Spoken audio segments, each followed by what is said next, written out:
اللہ تمہاری اولاد کے بارے میں تم کو ارشاد فرماتا ہے کہ ایک لڑکے کا حصہ 2 لڑکیوں کے حصے کے برابر ہے، اور اگر اولاد میت صرف لڑکیاں ہی ہوں یعنی 2 یا 2 سے زیادہ تو کل ترکے میں ان کا 2/3 ہے،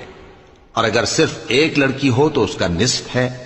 اور میت کے ماں باپ کا یعنی دونوں میں سے ہر ایک کا ترکے میں 6واں حصہ ہے، بشرطے کہ میت کی اولاد ہو،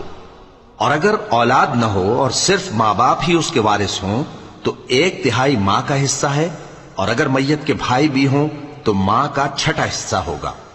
اور یہ تقسیم ترکہ میت کی وصیت کی تعمیل کے بعد جو اس نے کی ہو یا قرض کے ادا ہونے کے بعد جو اس کے ذمے ہو عمل میں آئے گی۔ تم کو معلوم نہیں کہ تمہارے باپ دادوں اور بیٹوں اور پوتوں میں سے فائدے کے لحاظ سے کون تم سے زیادہ قریب ہے۔ یہ حصے اللہ کے مقرر کیے ہوئے ہیں اور اللہ سب کچھ